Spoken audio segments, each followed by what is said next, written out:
What's up, man? It's 2Sneaky, man. And we back with another sneaky video, you feel me? Go to the YouTube channel, man, at 2Sneaky on all platforms, Twitch, Instagram, all that, man. Get me to 1,000 subscribers, man. Let's get it, man.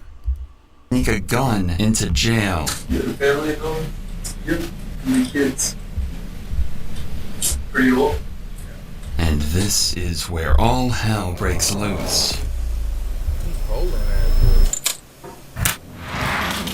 The moment this happens, the entire police station goes into lockdown as officers scramble to make sense of the situation. They have no idea who did this and how something like this can even happen. Hollis, on the other hand, was by this time long gone and thought he was going to get away with it. But little did he know his heinous crime was being recorded every step of the way by hidden cameras. Now the chase was on to catch this cold-blooded teen killer.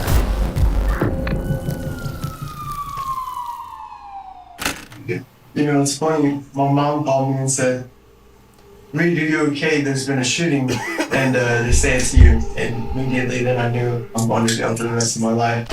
At around 1 a.m. on the 8th of October, Hollis Daniels got into an argument with his friends. Allegedly, Hollis had stolen his friend Leo's gun and at one point even threatened him with it. As Hollis left the house that evening, Leo called the police telling them exactly what happened, and Hollis was pulled over at around 1:30 a.m. Had the traffic stop you're about to see ended even slightly differently, Officer Floyd East Jr. might still be alive to this day.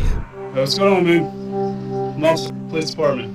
Where were you coming from? We got a call about you causing a disturbance. Disturbance? Yeah, over at your friend's house. What's your friend's name? Leo? Leo? Yeah. Okay, why is Leo calling us telling us you're messing with him? I have no idea, sir. Because I guess he didn't. I don't know. I'm not sure, sir. Okay. You have any guns or any weapons in the vehicle? Any drugs or anything like that? Step out here and talk to me, man, okay? Okay. Is that necessary, sir? Yeah, it is necessary, okay? Just come sit over here for me, okay? After stepping out, Hollis tells the officers that he did get into an argument with his friends, even getting thrown onto the floor at one point. However, he's adamant that he didn't steal anything from them, especially not a gun. The cops, though, aren't so sure, and want to search his vehicle to prove him wrong. You don't have a gun inside the vehicle. You have a gun on your person? Yes, sir. No, I pat him down. Yeah, I pat him Do you down. care if we search your vehicle? Yes, sir. I kind of do, actually. You don't want us to search your vehicle? Yeah, but not because I don't have a gun. I just don't. I don't listen to that. It's not necessary. I'm going wrong. No, it is necessary because right now you're involved in an investigation. That's why I'm asking if you have a gun in your car. No. I cannot search your vehicle for a gun. Yes, sir. Okay, then hang on to. I'm gonna go there and see what's going on that side, and I'll be back over here. Might as well just put him in the back of the vehicle. Okay. Alright. Okay. As Hollis didn't give consent to search, the officers never ended up looking inside his vehicle. It could have been argued they had probable cause, but in this situation, the officers must have thought it was a gray area and let it slide. How the hell he brought the stick inside the police station if the other dude pat him down? If the other dude who got killed pat him down, how the hell he brought the stick? Sources say that it's very likely Hollis did indeed have the gun with him in the car, and that a search would have likely recovered the weapon and saved Officer Floyd's life. But instead, Hollis was given a friendly send-off and allowed to return back home. Damn, he said I tried to kill him? Or he said that I said that? Yeah, that's what I told the other officer. You carry on with your night, man. Be home safe, buddy. Good to new friends. The very next evening, a call came in from a student saying that they'd heard a gunshot and saw another student holding a gun. The cops, of course, took this extremely seriously, as they were worried that he might harm himself or others on the campus. So at Fool ass getting in trouble. This 2 times. game, How the hell? you're not ready for it. campus. So at 5:59 p.m., Officer Floyd East Jr. conducted a welfare check with his partner. Texas Police Department, we're keying in. Inside, Hollis was nowhere to be seen, but the officers did manage to wake up his roommate, whom they were able to question about Hollis's whereabouts. Hey, what's up, man? What's your name? Andy. Andy. Is that who we're looking for? No, we're looking for Hollis. I just woke up. I'm sorry. That's okay. What do you know about your partner that lives in this room down here? Hollis Daniels? Hollis? I don't know a whole lot about him. Really. I don't know. I haven't really hung out with these guys a whole lot. Okay. Despite the lack of information, though, it wouldn't take long for the cops to find something extremely unnerving that confirms their suspicions. There's a gun right here. A revolver. Unfortunately for the cops, this isn't the weapon that they're looking for. It's actually just a CO2 gun, and the cops eventually end up coming dry on any real firearms or evidence that one has been discharged here. However, they don't stop on their search, and they instead happen on something that worries them even more. Probably has some drugs and paraphernalia in there, but we can't tell from plain view, so we'll just go ahead and seize all that. And I don't know what those pills are, but there's another in there. And when I was looking inside this box, it looks like there's a little bag with some marijuana, maybe. The cops found that thing in there. He got them things in there. That boy got them things in there, boy. Stop playing. small amounts of marijuana and a larger quantity of X concealed in a bottle that was supposed to be for antibiotics. According to his friends, Hollis had recently developed an addiction for X and was illegally obtaining it alongside smoking weed to supposedly treat his anxiety. If that was indeed the case, imagine how nervous he must have felt when he returned home at 6:29 p.m. to see 4 police officers searching his dorm. Hang on, what's your name, bud? What's your name? Andreas. On hood, Andreas. What's your name, bud? Andreas. Bitch, fuck you, be nigga. On hood. That's what you're supposed to do. So what's going on? We've already talked to your other 3 roommates. We know what they look like. Yeah. That was a good try, though. Hey, I don't stay here. stand up for me real quick. Do you have any weapons or anything on You you? see the police? I don't stay here. Interlace your fingers on top of your head.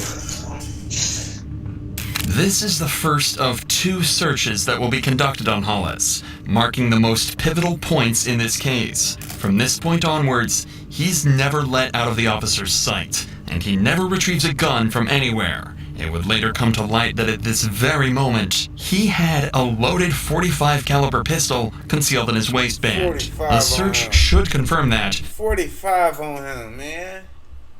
That was not in his waistband. Nigga, that officer did not pat him down then. We saw him pat him down though. He didn't pat him down right, but he did a little hoe tap. But watch what happens when they start to pat him down. Spread your feet out a little for me. What's all in this pocket? Money? Money? Yeah, I can take it out? Yeah. Is it okay to just empty out all your pockets while we're doing this? Yeah, hurry up. Do you have? Don't move your hands. Is that necessary? I'm asking you a question. No, I don't consent to that. Okay. Somehow, the officers don't find the gun that'll be used to shoot one of these officers in just 1 hour from now. But the cops are clearly still suspicious. He gave a fake name and seems extremely nervous while being searched, tentatively asking to avoid searching in certain places. So what's going on with all the stuff in your room? Let's do the I officer smoke call. pot sometimes, I said. And I have a few pills in there, yes, sir. All that stuff in the yours? Yes, sir. He said, all that stuff yours? Yes, sir. That boy, hey, I ain't gonna cap my boy keeping it solid right now, fool. All that's your, hey, he got 3 roommates. He could have been like, nah, that's not, hey, all that's not mine, man. Some of it is. He could have said that. Fool said, all that's yours, yes.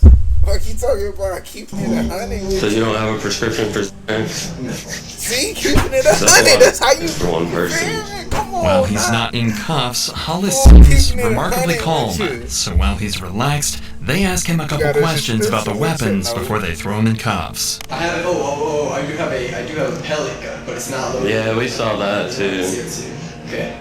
What do you use the CO2 gun for? Honestly, I haven't even loaded out here. Back home, we used to just shoot squirrels and stuff. I thought it'd be kind of fun, but then I realized I got here, there's not many squirrels here. You know what I'm saying? Crazy. Then we also got a report of the gunshot. There was no gunshot. Quick on his. In here? That's what we're told. By who?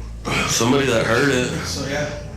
Oh, no, yeah, I didn't, no, yeah, I wasn't even here last night. I was over at my buddy, And the crazy part about it, he got 2 roommates. His 2 roommates didn't even hit a gunshot. How the freak somebody else heard it? I don't care if the gunshot went off. You got 2 roommates. The 2 roommates didn't hear it. Come on, now. History. What time did the shot go off? Because if you look up the police reports from Officer, what's his name? It was Duckworth, Officer Duckworth. We went through this whole thing. Did he write you a ticket or anything? He didn't write me a ticket. He let me go because the whole situation was they thought that I stole their gun, and so then they went and searched my car. You can look and I see you can look at his what time he pulled me over, and I bet that whatever time the gunshot was reported won't actually because that wasn't. When the cops checked the reports, it turned out he was telling the truth, and the body cam from last night's traffic stop backs this story up. Fool keeping it 100 with you. He ain't lying with nobody right now, nigga. He keeping it 100. And you heard what? It wasn't me. I was with, yeah. It wasn't me. It wasn't me, though. At this point, the cops could start to connect the dots. A kid accused of stealing a gun is now being accused of shooting it at university. It could definitely be assumed that something's gone overlooked. Either way, Hollis has been found in possession of multiple illegal drugs, so the cops finally decide to arrest him. What's the bond and stuff in there? I don't know. We'll have to do it. It all depends on the weight and how much of the pills there are to kind of determine the. The cops then start a second pat-down, one that Hollis remembers vividly. He says he felt the officer check just millimeters away from the weapon, but somehow... Here's what it's like to go to school for firearms technology and gunsmithing. Sonoran Desert Institute's online programs cover troubleshooting, firearm operation. The officer patting you down. He patting down legs. Your motherfucking legs. And like motherfucking your whole front part. But how in the hell he did not feel the motherfucking stick on you? Come on, nah. He didn't feel he did not feel that on you. There's no way he did not feel that on you. Anybody can pat you down and feel that on you. He did not have it in no holster. This is a stick what is on his waist right there. That bit probably right there on his thigh or something. How the hell a dude did not feel that? A girl officer? Probably. A nigga? Officer Floyd tragically missed another opportunity to stop what happened to him in just 50 minutes. As Hollis sits down in the patrol car, Officer Floyd hears a strange noise. I'll be clear. 1 male. What was that big thump? Oh, my handcuffs. That noise wasn't his handcuffs at all. It was actually the sound of his gun falling down the leg of his pants and hitting the floor. As well as lying through his teeth, he was even able to reach down and fully conceal the gun back in his pants before finishing his journey to the Texas Tech PD. When they arrived, a 30-minute countdown full of tragic and negligent mistakes would begin to take place. At 12 minutes past 7, one of the officers says that if Hollis continues to cooperate, they'll remove his handcuffs. If you cooperate with me, we'll go ahead and pull these cuffs off a little bit, okay? And 2 minutes later, at 14 minutes past, the officers make good on their promise and take his handcuffs off. On 100%, he would have still did it with the handcuffs on. With the handcuffs off and on, he would have still did it no matter what. The handcuffs would have came in the front, or he would have popped that bit no matter what. I'm telling you, he would have did that. Seconds later, Hollis and Officer Floyd enter a room to run through some paperwork and are left alone. There is no footage of another search taking place before or after they entered this room together. At 7:44 p.m., Hollis asks Officer Floyd 3 questions. You have a family at home? Yeah. How many kids? Pretty old. It's unclear why he chose to ask these questions. There was no incentive. And all it did was make him look like a complete and total psychopath. Like he wanted him to know the damage that he was about to cause and the lives that he was about to ruin. 4 seconds pass before he reaches into his sock and takes a deep breath. The shot echoed through the station, alerting officers and takes a What questions ruin. would the nigga ask? Oh, the damage that he was about to cause. These questions. There was no incentive. Kids.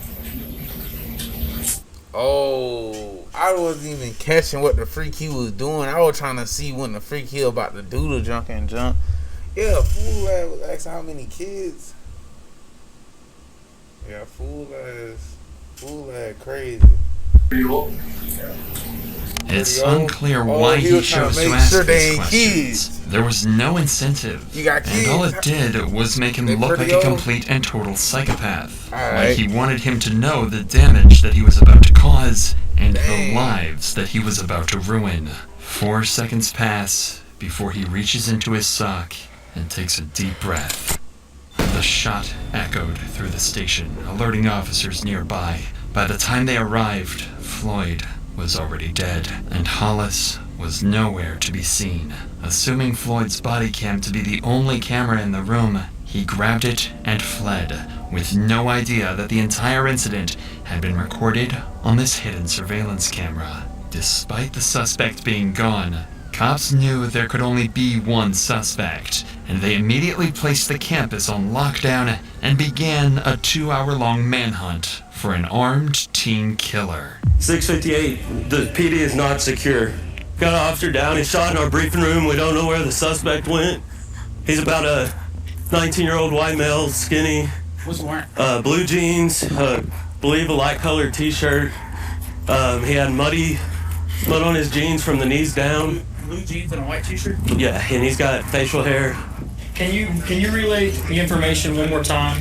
Yeah. Damn, Sorry, Sergeant, so we can get all the perimeter units clear on what we're looking for. What's his last name? Daniels last name, first name Hollis. After securing the area, detailing a full and proper description of Hollis, and searching the campus for a total of 90 minutes, Hollis was eventually found and apprehended without further injury. When he was finally caught, he said cold-bloodedly that he was, quote, the one that shot their friend. He was found carrying Floyd's body cam and a loaded .45 caliber pistol. At every turn, Hollis got as lucky as he possibly could have, while Floyd got the opposite. After being caught, Hollis also told the officers that he'd done something f***ed up and illogical, implying that he had some remorse for what happened. However, a phone call to his family recorded at 11:14 that night showed that the only thing he regretted was being caught. I'm getting on the phone with a criminal defense attorney.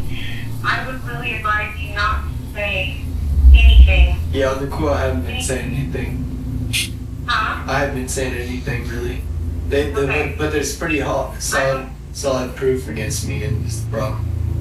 I know that, Reed, and I know that you think that doesn't matter, but I'm telling you, no. You know me, Carrie. You know me. I'm not gonna say. You know me, man. You know I'ma keep it 100, man. You know me. Hey, fool, I'm keeping it 100 in this bit the whole time. You know me, fool. You know me. Hey, Karen, you know me, man. You know I ain't you know I ain't that type of nigga. Come on now. Who assaulted me yesterday? I said no, he didn't assault me. Come on now. You know me. I'm not gonna say anything that would jeopardize that. I'm just saying, it's just, I love you, and you'll get through this. Yeah. It's my dumb fault that I shouldn't have done this anyway. I'm stupid.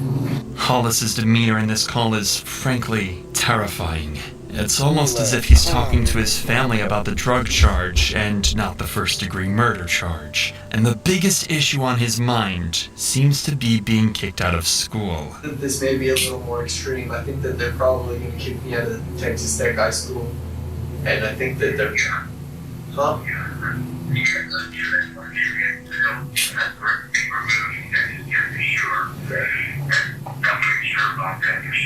After this call, he was taken by police to an interrogation room, where it seems the reality of the situation finally hits him. Well, you guys know the whole story. What do you think is the most likely possible outcome? Well, I don't know the whole story. I f***ed up. Hold on. I'm just. I know. It's just a bad situation. I got it. Okay? You know, it's funny. My mom called me and said, "Reed, are you okay? There's been a shooting, and they say it's you." And immediately then I knew, you know, I'm going to jail for the rest of my life, dropping out of college. You know what? We gotta figure this out first, okay?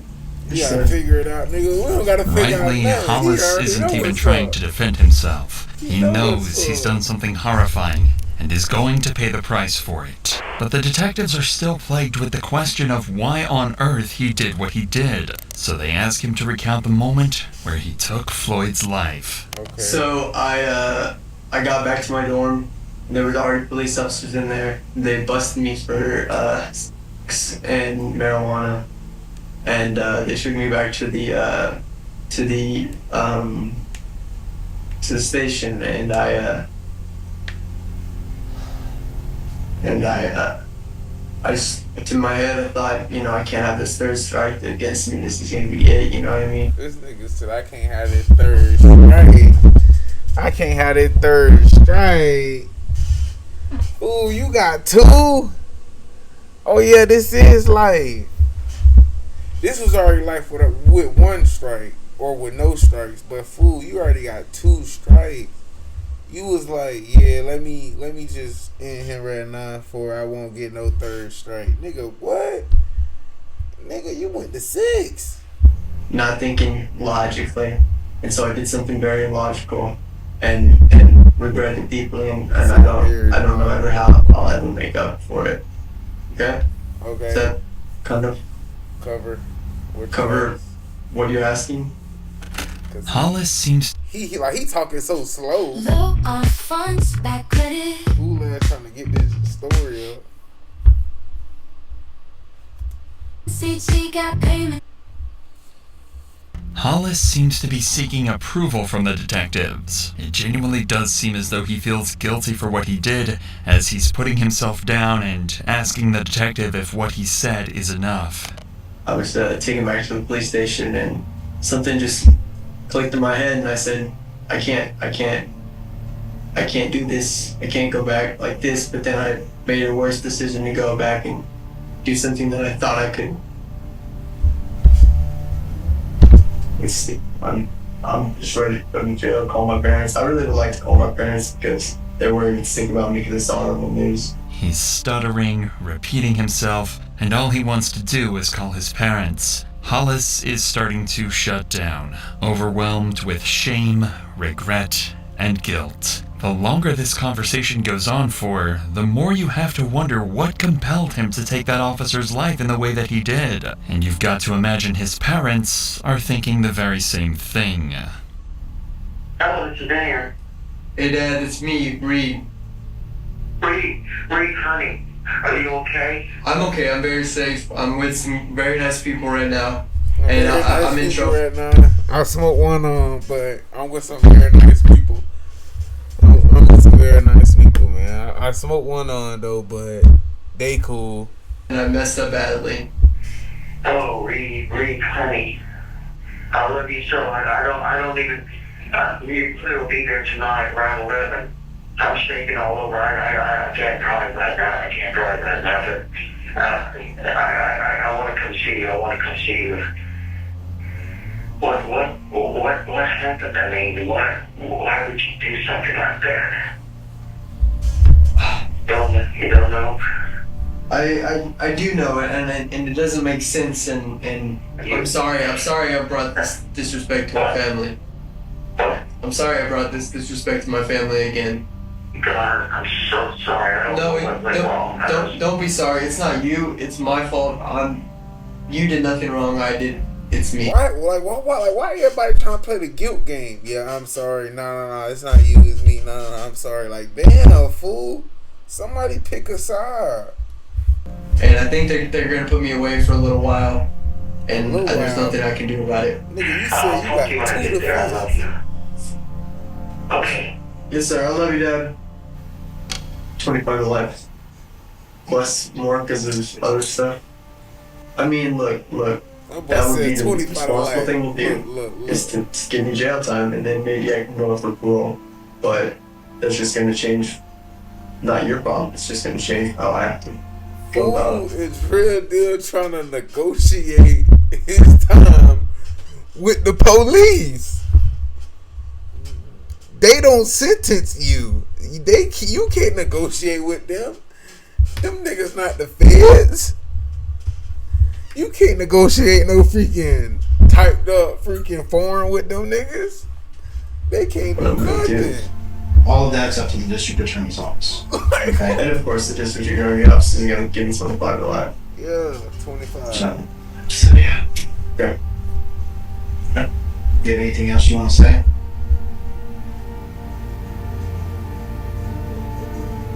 I guess not. But Hollis's motive for all of this, though, would be the biggest mystery of all. Some say it was influenced by his addiction. Some say that he had undiagnosed mental problems, or a combination of the two. At the end of the day, it's all speculation, and we can only turn to what he said in court. It doesn't make sense. I thought I was stuck. I thought it was all over. I thought this was an opportunity to go out, to commit suicide. There was no rational line of thought that I had. He also told the court that he wanted to go out with a bang, and that he asked Floyd about his family because he wanted them to be the last thing that he thought about. It seems as though Hollis panicked. He was scared about the consequences of the drug charges, and was influenced by drugs, mental issues, or something else to take the absolute worst route possible. After dodging 3 separate searches and almost being caught multiple times, he might have even thought that this was meant to be. He turned a simple possession of narcotics charge into a first-degree murder charge, and now he's facing the death sentence. When asked why the jury should spare him, he said, "I think it's totally fair to say life for life, but then on the other hand, I think about my family. And the truth is, I'm biased in my own favor. I don't want to die. Not anymore." After deliberating for 3 days, a jury eventually concluded that Hollis should serve life in prison without the possibility of parole. Damn. Starting today. Damn, life. Without no for motherfucking parole, fool. Over. Drugs. Really over drugs. That's it. Because that's all he about to get booked for. He turned that over to a first degree, fool. Fool like tripping, man.